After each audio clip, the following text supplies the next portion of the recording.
تعالى إبراهيم وعلى آل إبراهيم إنك حميد مجيد اللهم بارك على محمد وعلى آل محمد كما باركت على إبراهيم وعلى آل إبراهيم إنك حميد مجيد سبحانك لا علم لنا إلا ما علمتنا ইন্নাকা আনতাল আলিমুল হাকিম। মাদ্রাসায়ে আশরাফুল উলুম ময়নামতি বুড়িচং কুমিল্লা এর উদ্যোগে মাজলিসু হুসনিল খুলুক তালেবে ইলমের চরিত্র গঠনমূলক মজলিস আল্লাহ তাআলা আমাদেরকে বসবার তৌফিক দিয়েছেন, আলহামদুলিল্লাহ।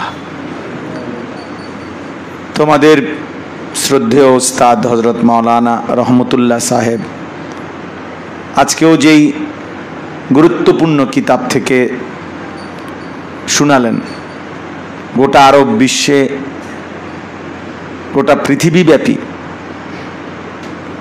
সমকালীন যে সমস্ত আলেমরা সবচেয়ে বেশি পরিচিত, সমাদৃত এবং দ্বীনের খেদমতে নিবেদিত ছিলেন, বহুমুখী খেদমত করছেন, এর মধ্যে ইনি একজন।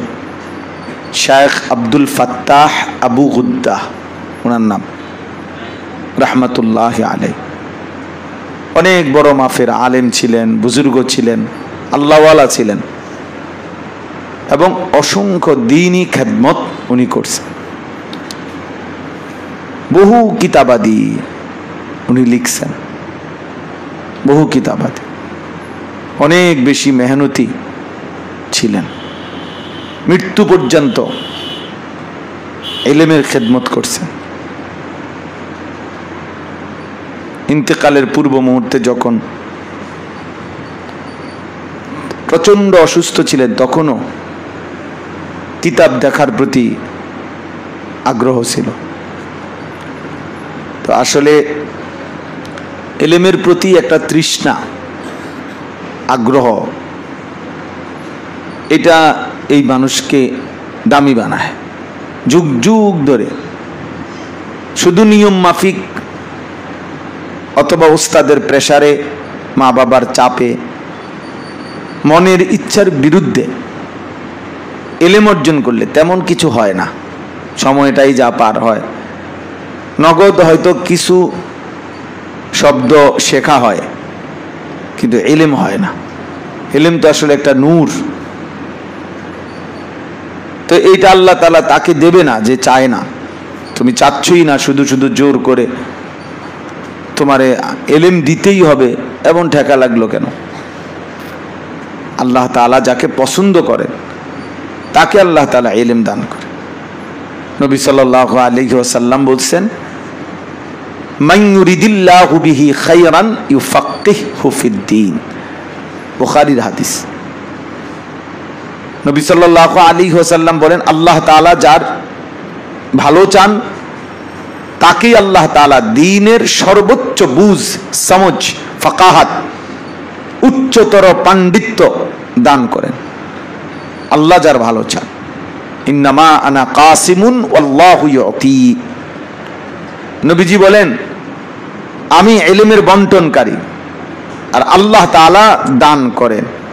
অর্থাৎ আল্লাহর পক্ষ থেকে যত ইলম, কোরআন, সুন্নাহ, এগুলোই আমি উম্মতের মাঝে বন্টন করে দিছি, বলে দিছি, পেশ করছি।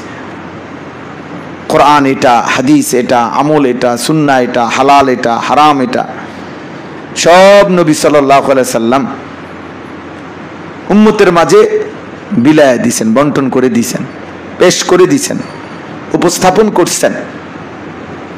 এবার যে যেতটুকু আগ্রহী হবে আল্লাহ তাআলা তার নিজ দয়া তাকে ততটুকু দান করবেন,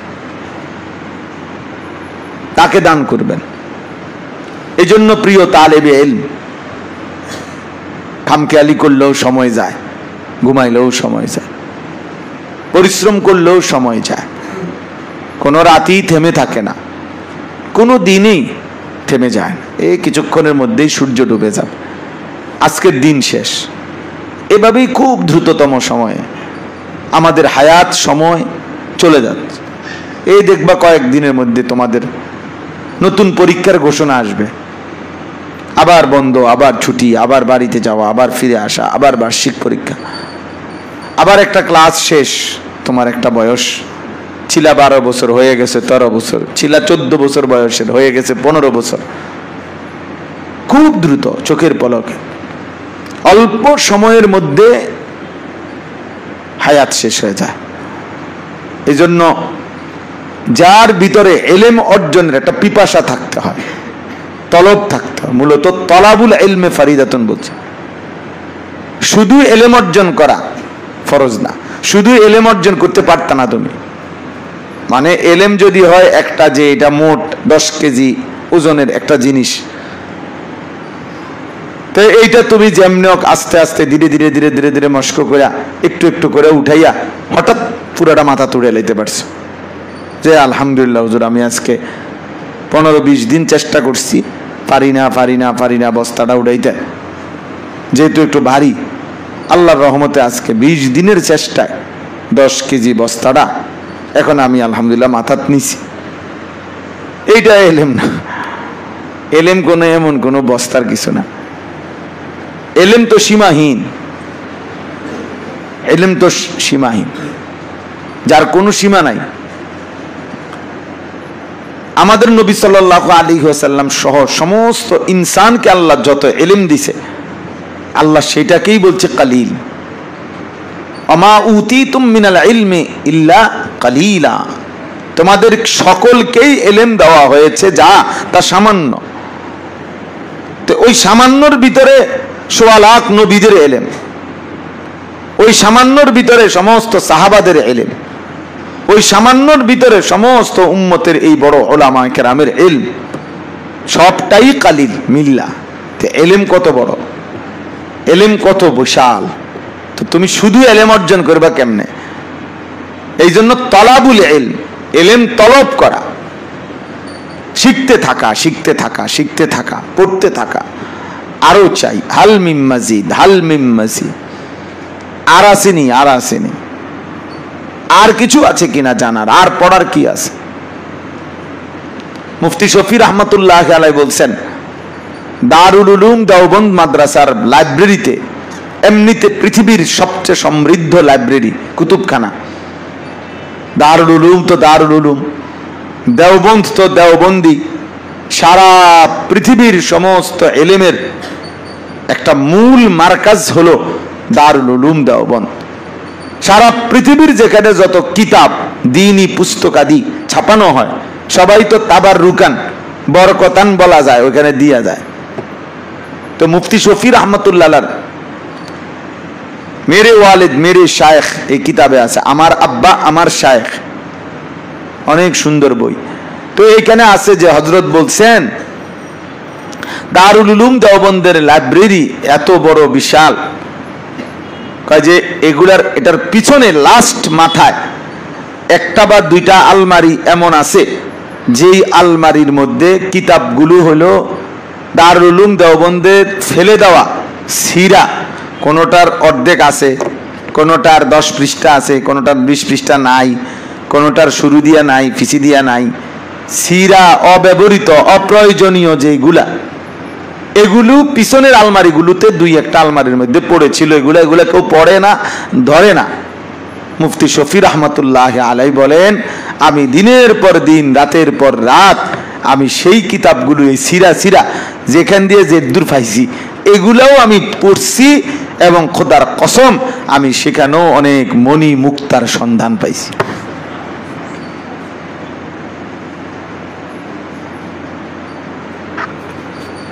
সেখানেও আমি অনেক ইলম অর্জন করছি, মণি মুক্তা।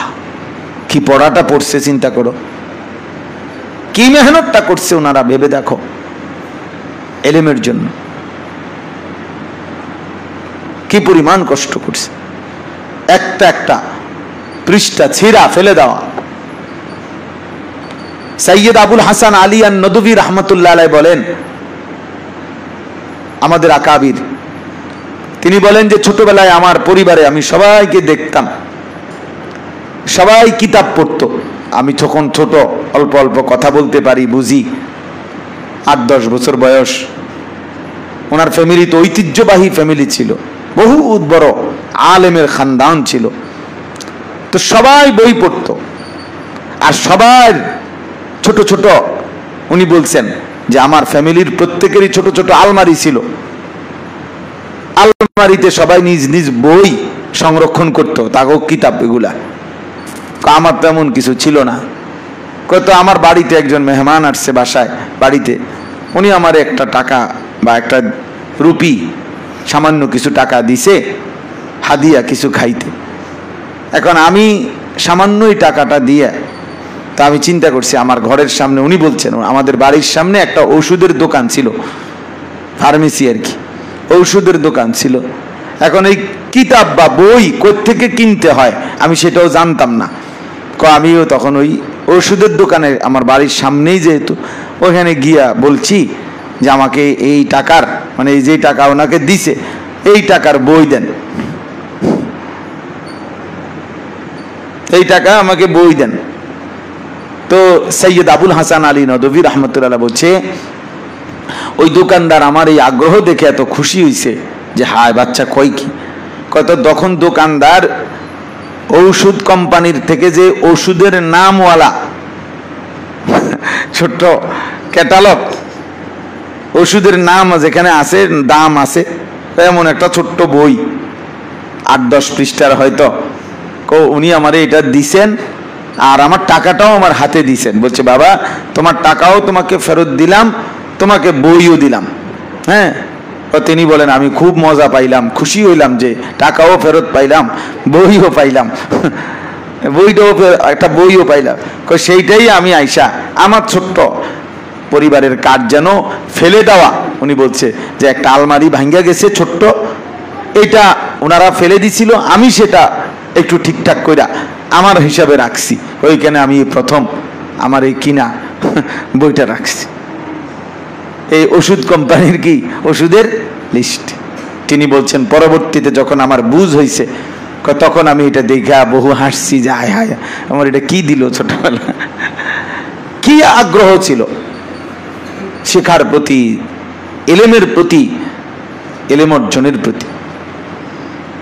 এই জন্য দোস্ত এটা জরুরি, এটা জরুরি। আল্লাহ তোমাদেরকে আনছে, সব সময় আমরা বলি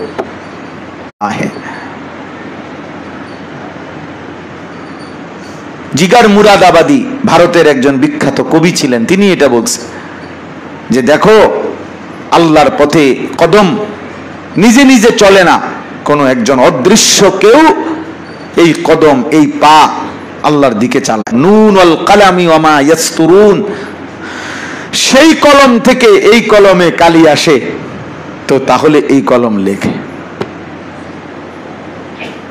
এই কলম লেখে। এজন্য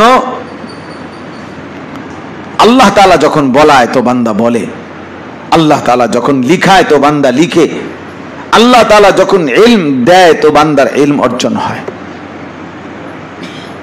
নূরুল্লাহি লা ইউতা লিআসি, আর আল্লাহ তাআলা কোন নাফরমান পাপী গুনাহগার আল্লাহর অবাধ্য তাকে আল্লাহ তাআলা ইলমের এই নূর দেয় না। এই জন্য বললাম হযরত অনেক বড় আলিমে দ্বীন ছিলেন, বুজুর্গ ছিলেন। আমাদের বর্তমান জাতীয় মসজিদ বাইতুল মুকাররমের সম্মানিত খতিব, সারা পৃথিবী বিখ্যাত আলিমে দ্বীন, আমাদের মাথার তাজ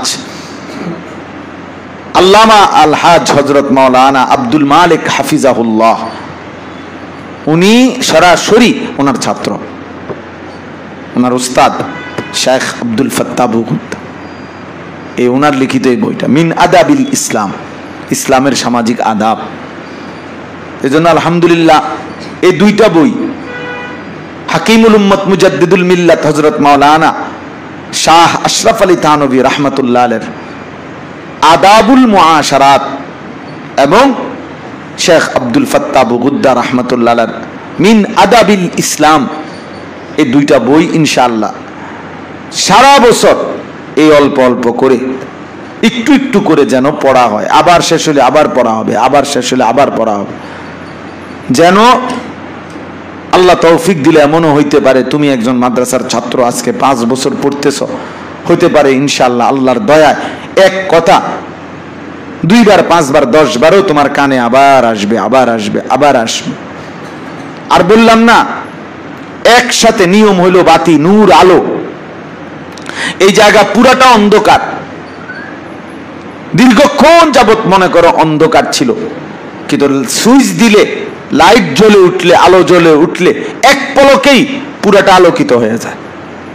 আমি এই জন্য এটা খুব বুঝি, আমার দিল এটা খুব, আমি ইয়াকিন করি এটা, যে এই লাইটটা থাকার দ্বারা, মেহনত করার দ্বারা, পরিশ্রম করার দ্বারা, ধারাবাহিক চলার দ্বারা আল্লাহ তাআলা যেদিন ইলম দিবে, মানে নূর দিবে, নূর, এদিন 1 মিনিটে 1 সেকেন্ডেই হয়তো 14 বছর আলোকিত হয়ে যাবে ইনশাআল্লাহ।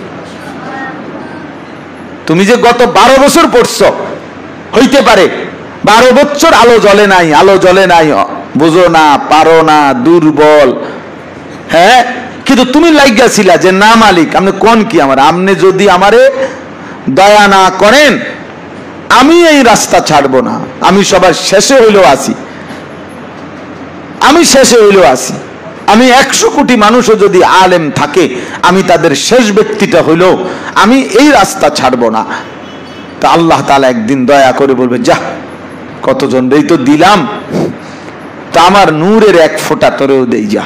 আল্লাহু নূরুস সামাওয়াতি ওয়াল আরদ মুনাওয়ির, আসমান ও জমিন কে আলোক দানকারী আল্লাহ তাআলা। আল্লাহ নিজে বলছে সূরা নূরের মধ্যে আছে না, আল্লাহু নূরুস সামাওয়াতি ওয়াল আরদ, গোটা কায়নাতকে আলোকিত করে কে? আল্লাহ। আল্লাহ সারা রাত সেই সন্ধ্যা থেকে মনে করো 6টা থেকে আরেক দিনের 5:30, 5:40 এর পরে এখন সূর্য উঠে, তাইলে মনে করো বরাবর 12 ঘন্টা অন্ধকার ছিল, কিন্তু যখনই আলো জ্বলে উঠছে 1 মিনিটেই 12 ঘন্টার আলো মুছে সারা পৃথিবী আলোকিত হয়ে গেছে। এই জন্য ইনশাআল্লাহ ইলম তোমারে আল্লাহ নূর হিসাবে যেদিন দিবে সেদিন দেখবা তোমার সব অর্জন হয়ে গেছে ইনশাআল্লাহ। তুমি লাইগা থাকো, তুমি লেগে থাকো, তুমি হতাশ হবে না। মুমিন হতাশ হয় না, মুমিন গাফেল হয় না, মুমিন বোকা হয় না, মুমিন ধোঁকা দেয় না, ধোঁকা দেয় না। আল্লাহ নবী সাল্লাল্লাহু আলাইহি সাল্লাম বলেছেন, লা ইয়াখদাউ ওয়া লা ইখদাউ, মুমিন কাউকে ধোঁকাও দেয় না, মুমিন ধোঁকা খায়ও না, ধোঁকা খায় না। কোন ফ্যান ফিন্দুন না বলবে কি পরশ মাদ্রাসায় হুজুর ইয়া করবে কি হবে, দেখবি তো ইনশাআল্লাহ, দেখবা, তুমিও দেখবা, আমিও দেখবো, হাসরের ময়দানে দেখাও। আর দুনিয়া তো তোমারও চলে আমারও চলে। ওই ভাত খাইলে আমরা কি চিড়া খাই, কথা বলে না কেন? ওই ঘুম গেলে আমরা সজাগ থাকি, ওই খাটে ঘুমাইলে আমরা মাটির তলে ঘুমাই, তো তাই কি দুনিয়া ভোগ করছি নাকি? দুনিয়া তো সবাই ভোগ করে, কাফের, বেঈমান, মুশরিক, নাস্তিক, মুরতাদ, ইমানদার, নামাজি, বেনামাজি, সেজদাওয়ালা, সেজদাবিহীন, সবাই দুনিয়া ভোগ করে না? দুনিয়া তো জানোয়ারও ভোগ করে। তো দেখাতে হবে আখেরাত, দেখাতে হবে কবর। অতএব ইনশাআল্লাহ সকলেই আমরা ইলমের জন্য সর্বোচ্চ চেষ্টা করব, ঠিক আছে ইনশাআল্লাহ। আল্লাহ তাআলা আমাদেরকে তৌফিক দান করেন, কবুল করেন। আল্লাহ তাআলা তোমাদেরকে পুরাপুরি ইলমওয়ালা, আমলওয়ালা, মুত্তাকি বা আমল রব্বানি হওয়ার তৌফিক দান করেন। সুবহানাল্লাহি ওয়া বিহামদিহি, সুবহান